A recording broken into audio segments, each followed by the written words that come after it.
Hello and welcome to the Global Leadership Podcast series where we have conversations with achievers from various fields. In this episode, we are having conversation with Mr. S. Mahalingam, the former CFO and Executive Director of Tata Consultancy Services. Maha, it's such a pleasure to have you on the show. Right, it's a great pleasure to be here as well.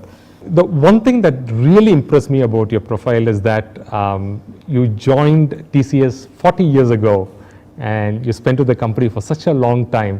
It's such a rarity to find somebody like that nowadays.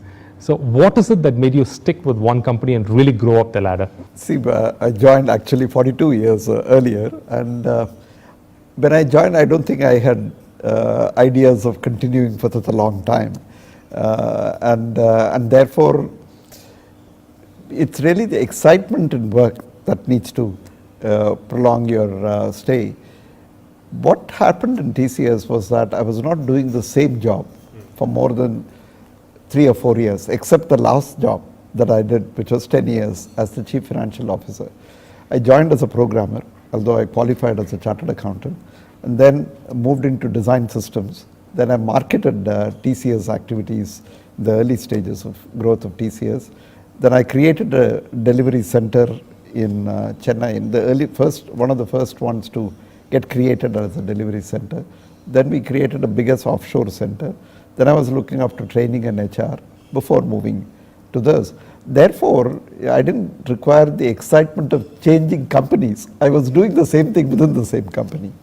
But I think, at least my suggestion to many of the people who would ask me questions of that is that there are 2 things that you have got to keep in mind. One is you need to keep professionally growing.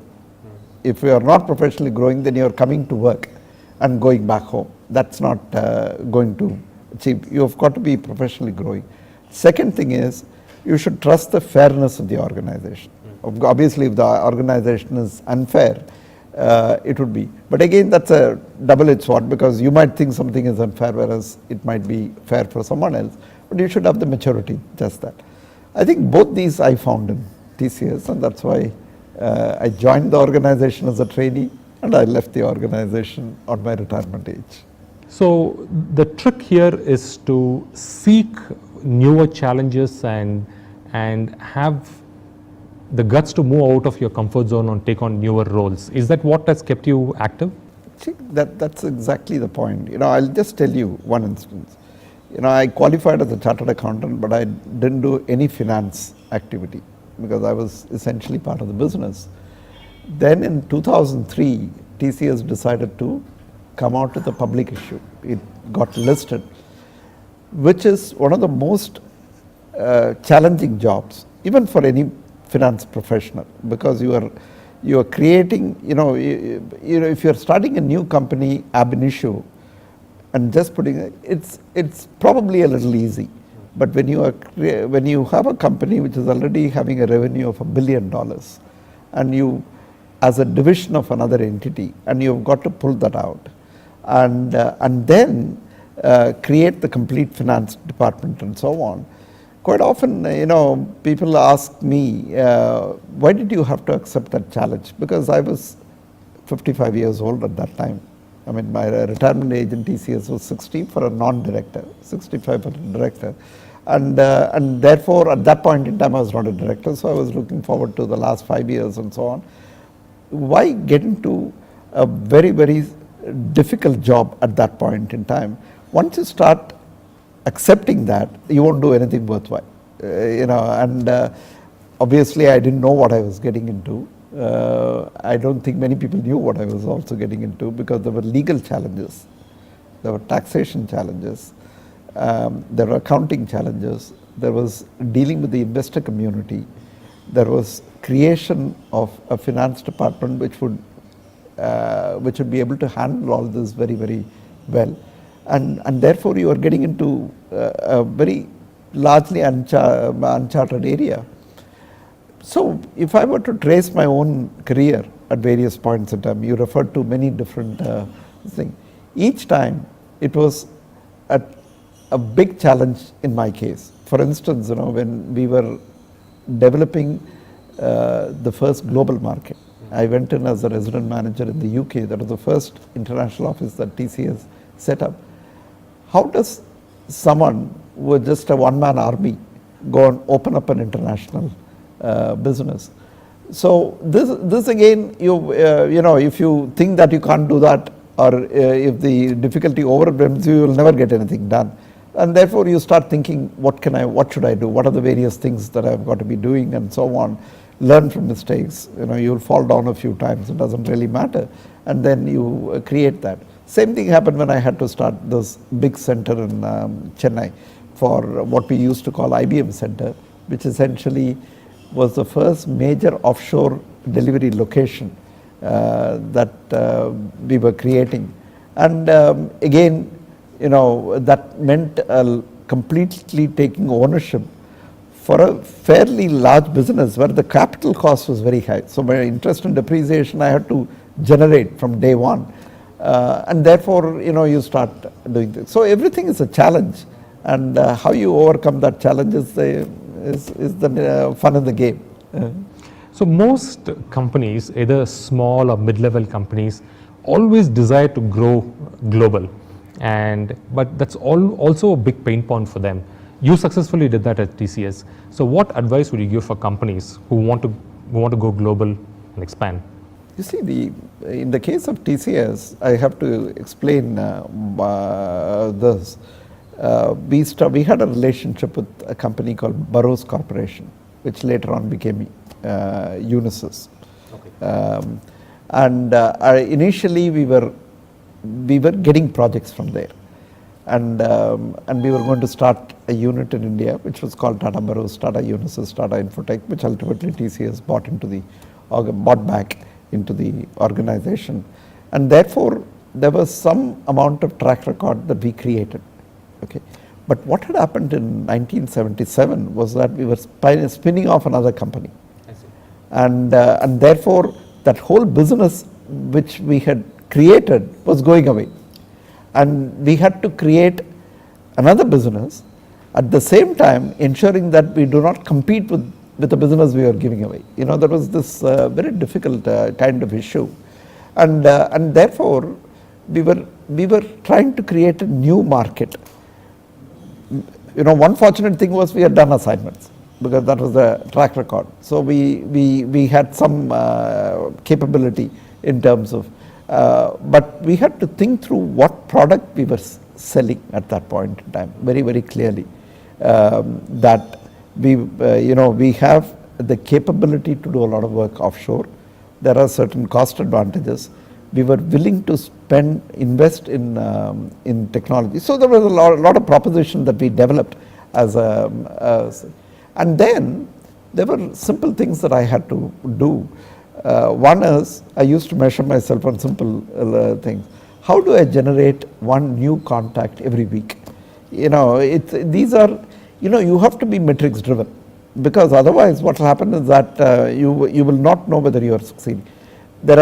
I used to write reports, and after a little while I found that I was writing reports for myself, because weekly report enables you to assess whether you are doing things correctly or not. So the important things are, one is you need to define the product. I mean, and it should be a sustainable one. If we couldn't define that, I don't think I could have sold anything at all. Sure. The second one is that you definitely need to have certain specific action points that you're going to do on a consistent basis, like one new customer a week.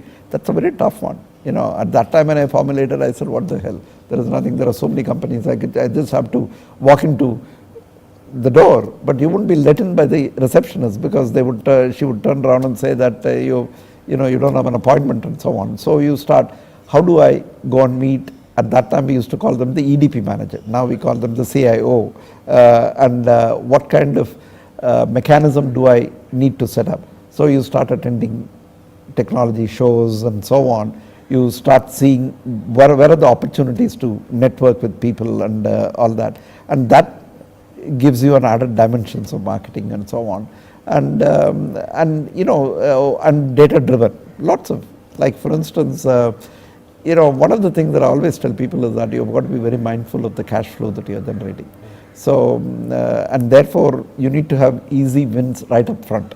You need to be able to think through, and therefore there is money flowing in. And I used to have a discipline of what is the percentage in terms of that I can spend and so on. So some of these are very critical. But the most important thing of all is that you need to be prepared to live in a hardship kind of role, because it's something where it's going to take a lot of your time. Those days we didn't have very much money, though, so you would find the same kind of comment coming from my competitors, whether it is Wipro or Infosys and so on. They'll tell you a very similar kind of story. Hardship came initially.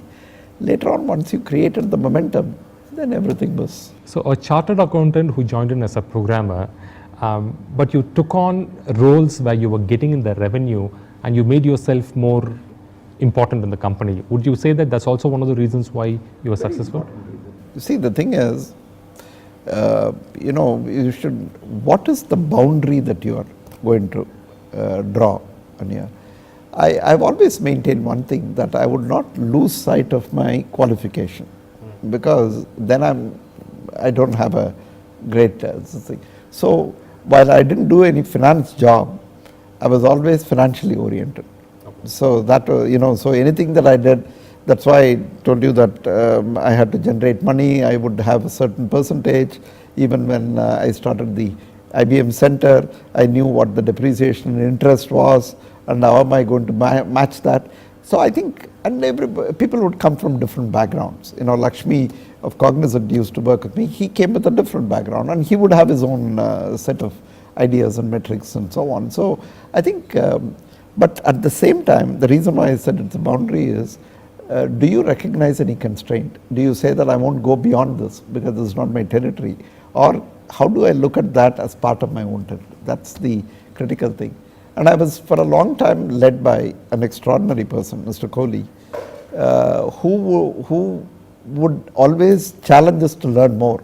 In fact, Kohli was an electrical engineer by training. And then he introduced me to activity-based costing. I mean, an engineer who didn't have any finance, this thing, because he said, this is the manner in which you've got to change the manner in which the software is valued and looked upon. So he was always challenging in terms of learning new things and so on. Process, he got me into that, and he said software in engineering process. I think I was lucky in terms of working with him and knowing that I can constantly change myself. So does it also bring the importance of having a mentor, because Mr. Kohli played a very significant role in you becoming successful. So who else did you look up and take inspiration from? See, what you do is that, of course, there is always a chief mentor. I mean, Kohli shaped not only me, but number of people. Today, even if you take the leadership in TCS, most of them have grown under Mr. Kohli, maybe for a shorter time than I did and so on. But, you look for mentors all the time. I mean, even if they are not mentors in terms of interacting with you and telling you improve yourself, do something that is, for instance, I've had very few interactions with the chairman that we used to have, Mr. Nani Palkiwala. For a long time I was the chairman, before Mr. Ratan Tata took over as the chairman of TCS, and then after the listed company he became the chairman of TCS. Mr. Palkiwala was someone who would always lay emphasis on ethics and the right kind of business. So any dealings that you have, and he was a sharp man, you had to explain your thing. But he would also help you in business. There are a number of occasions where we have had that benefit. But quite often you start thinking, would you do that to a company with which Mr. Palkiwala is associated? That's a very important one. It may not be mentoring, but it's an important one.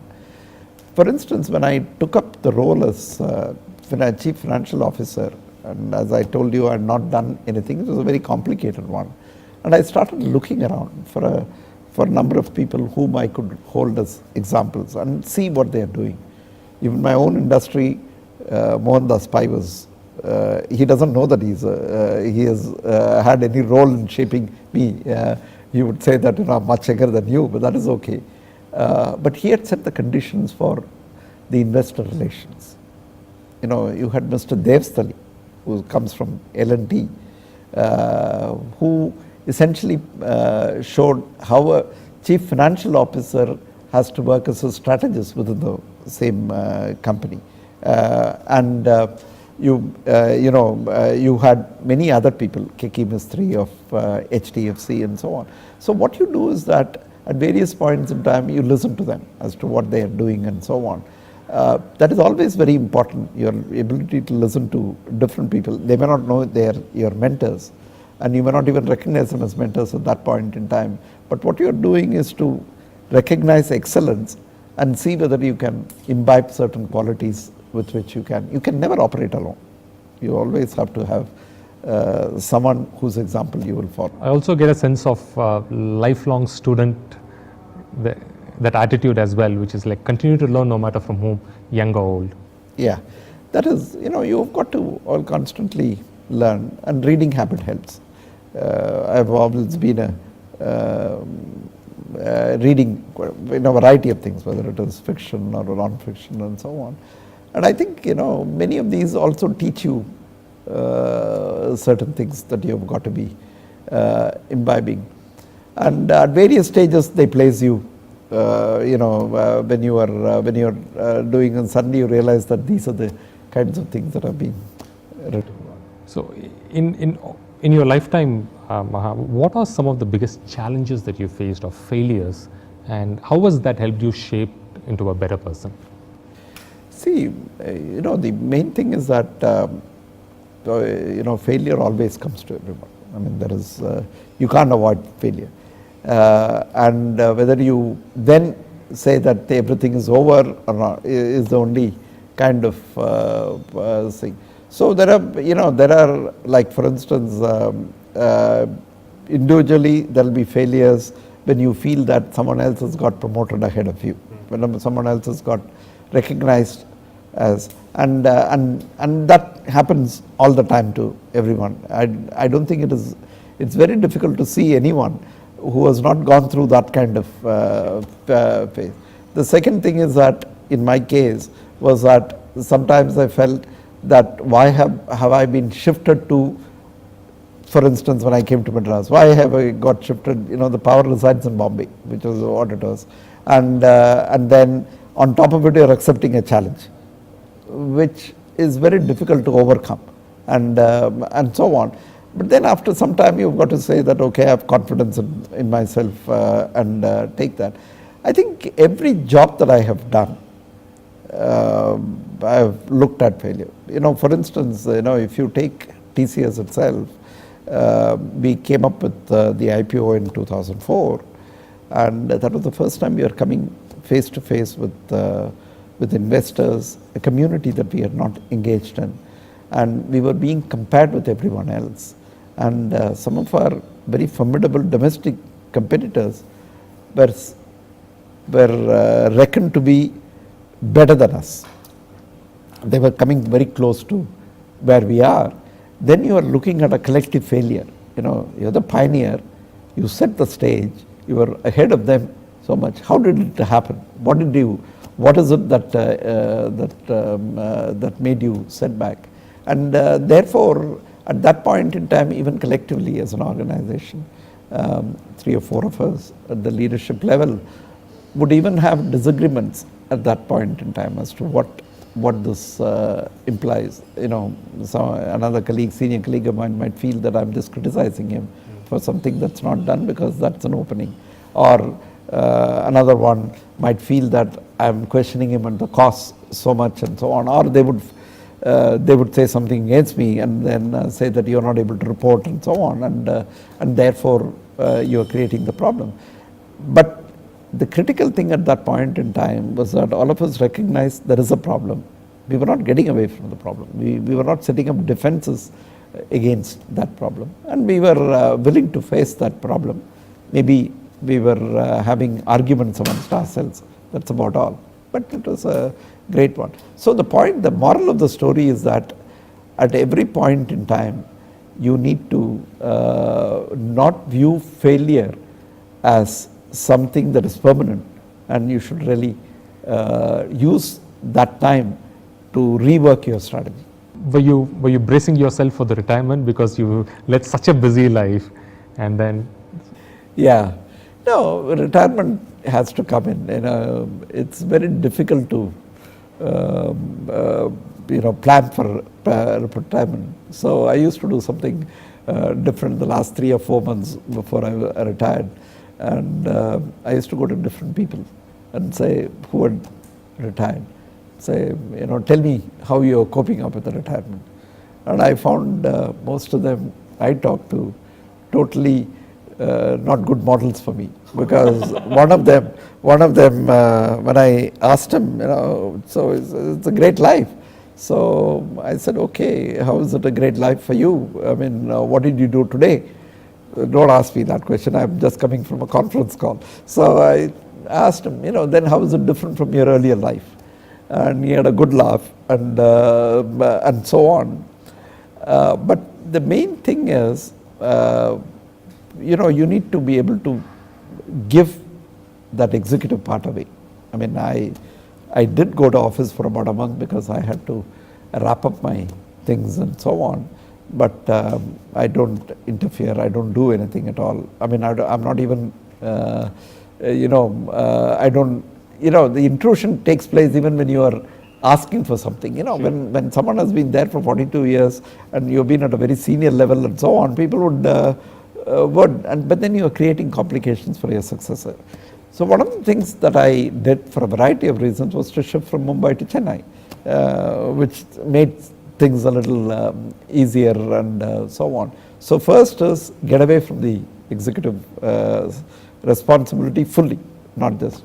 Second thing is get into things that you enjoy. I took a couple of months to really think through what I have got to be doing. So I broke that into different buckets. I said some part of corporate I still have to do because I can be a mentor there, whether it is governance, so that'll be on boards and so on. Then I said I should do something in the social sphere. I'm involved in some hospital building, skill development and that kind of thing. Third is I should do something which is my passion, which I had been working on for quite some time. Either it is writing, which I hope I'll write, and or in terms of something else that I'm doing in the computer sciences area. So I decided I will. But what I'm still working out in that whole area is how much of time am I allocating to each of that. And I want to get a balance, which probably will take me a few more months. Thank you for listening in. So we were speaking with Mr. Mahalingam. Engrossing talk. Hope you really liked it. Thank you for joining in. And Mr. Mahalingam, thank you so much for listening in and for talking in. Wonderful. Thank you.